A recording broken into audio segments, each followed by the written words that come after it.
E esse projeto do Flamengo é um projeto ambicioso e que tem cara de vitória, né? Independentemente da competição, mas é um projeto que tem cara de vitória, tanto é que está aí, bem perto de uma final da Libertadores da América, o que não é fácil, né? O Flamengo não chegava aí, olha, desde aquele tempo lá do Zico, né? 84? Não foi o Zico tinha saído para o Udinese. Mas então, é daquela época de lá. Foi o primeiro ano do Flamengo sem o Zico. Chegou à semifinal. Então. Que naquela época, Paulo Lima, não era mata-mata, né? Eram 2 triangulares, avançavam um clube de cada triangular. E no triangular do Flamengo, avançou Flamengo e Grêmio. Exatamente. Ô Paulo Lima, o PVC... Quer dizer, avançou Flamengo e Grêmio, perdão. Flamengo e Grêmio terminaram o triangular, os dois com 6 pontos. E aí fizeram um jogo extra e deu Grêmio. O Grêmio fez a final e perdeu para o Independente. É capa do Fox Sports a análise do PVC sobre a questão física do Flamengo, né? Nos últimos jogos o PVC identificou uma queda no rendimento físico do Mengão. Você está com o PVC? Você viu alguma coisa nesse sentido no jogo contra o São Paulo? Olha, eu não enxergo dessa maneira, não. Eu respeito, eu acho que é uma análise de cada um tem uma maneira de ver, mas eu não vejo isso, não. Eu acho que... Por que você tem que deixar o que fez o São Paulo dentro daquele projeto para poder negativar o Flamengo numa queda física? Não vejo assim. Eu acho que não. Acho que o time teve a mesma disposição, a mesma vitalidade, mas encontrou um outro time do outro lado que tem futebol, que queira ou não queira, tem gente de qualidade jogando lá. E o São Paulo teve oportunidade, o São Paulo teve chance de fazer gols, assim como o Flamengo também teve. O volume do Flamengo foi muito maior, evidente. Mas eu não enxergo dessa maneira, não. Por exemplo, o Renato ontem poupou todo mundo. E aí você desperdiça a oportunidade de somar 3 pontos contra o time que está na zona do rebaixamento. O Jorge Jesus, queira ou não queira, está aí ontem, já botou para treinar. Levou a galera para treinar. Por que não? Por que não? Né? Eu acho que essa coisa do que a gente falava do Flamengo do ano passado com o Barbieri, né, que tinha, mas o Barbieri não tinha 2 times como tem o Jorge Jesus agora. O Jorge Jesus tem peças de reposição, tem peças para trocar, tanto que ele trocou o sistema defensivo praticamente todo e no decorrer do segundo tempo botou o Rafinha, botou o Felipe Luiz, botou o Gerson novamente para jogar, ou seja, ele poupou moderadamente, modestamente alguns jogadores. Eu não enxergo, eu acho que o jogo é para isso, decréscimo físico. Eu acho que não. Agora, não concordo. Cai, né, Paulo Lima? Tecnicamente falando, por exemplo, o Flamengo, quando tinha o Cuéllar, eu acho até que hoje, não sei, ele não seria mais aquele titular absoluto. Mas com o Jorge Jesus já começou a meio oscilar, né? Exatamente. Agora, se tivesse o Cuéllar, com o Gerson jogando, o Arão e o Gerson, enfim. Mas se o Cuéllar estivesse no grupo, ontem você poupando o Gerson, entraria o Cuéllar. Que tecnicamente falando, você mantém mais nivelado o time. Ele é mais o Pires da Mota é um jogador, assim, ó, não vou nem fazer uma crítica. Por característica, é um jogador que entra basicamente só para destruição. Ele não constrói, ele tem dificuldade. O passe dele não tem a mesma qualidade que os outros jogadores. A função dele é essa mesmo. E o Jorge Jesus, o time do Flamengo, joga muito com essa bola de transição. A passagem do meio de campo para os seus homens de frente. E sentiu muita diferença com a presença do Pires da Mota. Mas o Calil, a dinâmica de jogo, Paulo. É evidente que você sente não pela questão física, mas pela questão de um cara que tem menos qualidade. E quando eu defendia em passado, não tão distante assim, que eu achava que, quando o próprio Diego estava jogando, que eu achava que deveria jogar com o Arão na cabeça de área, todo mundo falou, tá louco, vai a cabeça de área, tá aí. Mas tempo se o Diego tivesse à disposição, eu acho que o substituto seria o Diego ontem. Mas olha, nessa função que você defende. Mas é isso, é mais ou menos isso. E a gente tem visto a recuperação do Diego. Jogando como segundo volante. Eu acho. A recuperação do Diego tem sido melhor do que se esperava, hein? Ele tem sido, e dentro do Flamengo se fala que, mais uma vez, aquilo que é valorizar quando você tem um cara que é dedicado profissionalmente como o Diego né? A intensidade dele na recuperação, a dedicação e, é lógico, toda a condição que o Flamengo dá na fisiologia, na fisioterapia, né? No trabalho que tem de recuperação física do Diego, está evoluindo muito bem. Não se surpreenda se na reta final, de repente, aquilo que era a previsão para 2020, ele aparecer para jogar. Ainda é cedo para falar isso. Mas o Flamengo, mesmo com as mudanças que fez, encontrou um São Paulo diferente. Gente, o Hernanes não jogava uma partida como jogou na última. Hernanes está crescendo. Não, o Calheiros, assim, eu acompanhei o jogo e era nítido que não tinha condições de mantê-lo em campo.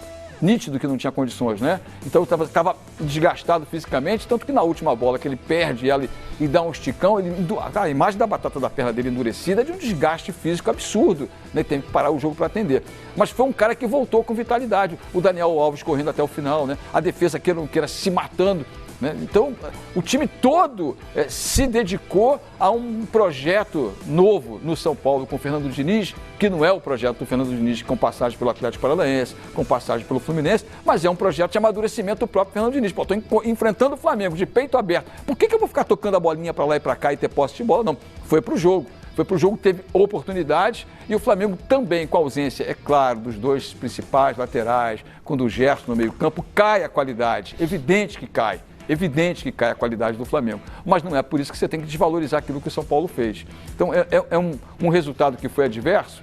Gente, o Flamengo continuava 100% no campeonato, ganhou todas em casa. Primeiro ponto, ou melhor, 2 pontos que o Flamengo deixa fora de casa para um São Paulo que veio com essa disposição também de, pelo menos, amenizar a crise lá no Morumbi. Bom, e os técnicos, né, que estão aqui nesse belíssimo... Rapaz, que trabalho legal da arte do Fox Sports, né? Vocês estão de parabéns, porque cada arte uma mais bonita do que a outra. Aqui a gente vê os principais personagens... E, né, as cores, né, dos dois clubes, elas, parabéns, né, mesmo, evidenciam isso, né? Baita orgulho de vestir a camisa desse time, viu? Da produção do Fox Sports, da arte, muito legal mesmo. 2 desses personagens vêm travando em um duelo, uma guerra fria nas palavras, meu caro Paulo Lima. E a gente vai ver mais um capítulo de JJ, o Jorge Jesus, o Mister, e o Renato Portaluppi, o Renato Gaúcho. Os 2 jogos são difíceis, vai ser muito equilibrado os 2 jogos. E como eu já respondi a um colega seu, este jogo vamos ter uma equipa que nos vai encostar às cordas durante o jogo, que raramente este ano nos tem feito. Vai ser uma equipa que vai dividir o jogo, que raramente nós não estamos habituados. Nós estamos habituados a comandar o jogo durante a maior parte do tempo e o adversário de vez em quando ir à nossa baliza. Este jogo, quarta-feira, não vai acontecer. E, portanto, vamos estar preparados para esses momentos do jogo e também poder dar resposta quando a equipa tiver bola, porque aí também somos uma equipa muito forte. É surpreendente, né? Um clube como o Flamengo, como fez grandes times sempre com essa torcida aí, depois de 35 anos o Flamengo chegando numa semifinal e está chegando merecidamente. Você falou em termos de experiência, em termos de time cascudo. O Grêmio está acostumado às decisões. O Flamengo também está. Só que o Flamengo tem uma grande vantagem. O Flamengo buscou os melhores. Eu falei outro dia na entrevista e volto a repetir. Se hoje você fizer um amistoso com a seleção brasileira contra o time do Flamengo, é jogo duríssimo. Se você pegar o time do Flamengo, tem 7, 8 jogadores a nível de seleção. Os que não são nível de seleção brasileira, seleção de outros países. O Jesus está fazendo um grande trabalho. O Flamengo chegou merecidamente. E gastou, contratou bem, fez um grande elenco, justamente para chegar. Então está de parabéns a diretoria do Flamengo, está de parabéns os jogadores do Flamengo, o Jesus, por terem chegado na semifinal, mas o Grêmio também está de parabéns, a diretoria do Grêmio, o presidente do Grêmio, porque o Grêmio, sem gastar, mais uma vez está numa semifinal. Quem é o favorito? Eu não vou ficar aqui jogando conversa fora. Favorito pelo elenco que tem é o Flamengo, pelo que ele gastou. É o Flamengo que vai passar? Bom, aí é outra história. Entendeu? Vai ser um grande jogo de 180 minutos, 2 equipes que buscam o gol, que buscam as vitórias, tanto o Grêmio como o Flamengo pode ter certeza que não vão mudar sua maneira de jogar. E eu acho que quem ganha tudo isso aí são vocês da imprensa, os torcedores do Grêmio, os torcedores do Flamengo e os torcedores de outros grandes clubes. Porque vão ver 2 equipes que buscam o gol. Infelizmente só uma vai passar.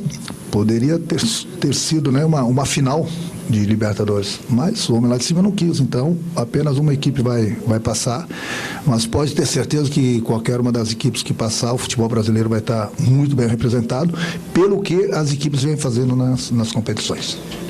Sem dúvida, sem dúvida. Flamengo, o Grêmio, o Brasil estará muito bem representado na decisão da Libertadores. E nesse trecho aí, Renato e Jorge Jesus, Paulo Lima, falaram praticamente a mesma língua. Exato. Porque o Jorge Jesus disse, né? O Flamengo tem por costume tomar a iniciativa, tomar o controle do jogo. E até ele usou ali no complemento do raciocínio dele. Raramente o Flamengo é assustado em seu gol. Pelo menos nessa sequência de vitórias, foi o que a gente viu. Né? E o Renato completou. Aí o Jorge Jesus, ele completou, né? Terminou o raciocínio dizendo, mas não vai ser assim nesse confronto contra o Grêmio. E o Renato disse, é o jogo de 2 equipes que buscam o gol a todo instante. É verdade. Vai ser assim já na quarta-feira? Primeiro jogo, Paulo? Eu acho. O Jorge Jesus usou uma frase muito interessante, né? O Flamengo quase não fica nas cordas, né? Como aquele boxer que massacra o adversário. Não fica mesmo, difícil. O Flamengo é o contrário. O Flamengo empurra o adversário para as cordas. Isso tem sido nítido e claro, né? Como a gente tem acompanhado nos últimos jogos do Flamengo. Isso é evidente. A questão toda do projeto ambicioso, tanto de um técnico como de outro, das cores do Flamengo e do Grêmio, não é só o Renato, não é só a diretoria, não são só os jogadores, a comissão técnica e os torcedores. Isso é um reflexo muito bom para o futebol brasileiro, para fora do país. Duas equipes que estão, mais uma vez, exibindo o futebol que é bem a raiz do nosso futebol, né? Com qualidade técnica, com talento de individualidade, com movimentação, com pegada de marcação, com projeto tático diferente um do outro. E o Renato tem toda a razão. A diretoria do Flamengo fez o que tinha que ser feito nesse momento, investiu alto, contratou os melhores. O Renato, em nenhum momento, eu discordo daquilo que ele fala. O Flamengo tem projeto de 6, 7 jogadores a nível de seleção e tem os outros todos que estão por lá, né? Queira ou não queira. O próprio Arrascaeta cada vez mais é cotado, né? O Berrio está aí, está sendo chamado para a seleção colombiana. Não, o Arrascaeta sempre. E o próprio Berrio que está sendo convocado para a seleção colombiana sem ser titular. Pires da Mota, volta e meia, está na seleção paraguaia. O próprio Cuellar, quando saiu, já era jogador de seleção também. Agora, o detalhe é que esse Grêmio tem uma maneira muito coesa de jogar sob o comando do Renato já há mais de 2 anos. Isso é uma vantagem do Renato. Agora, na diferenciação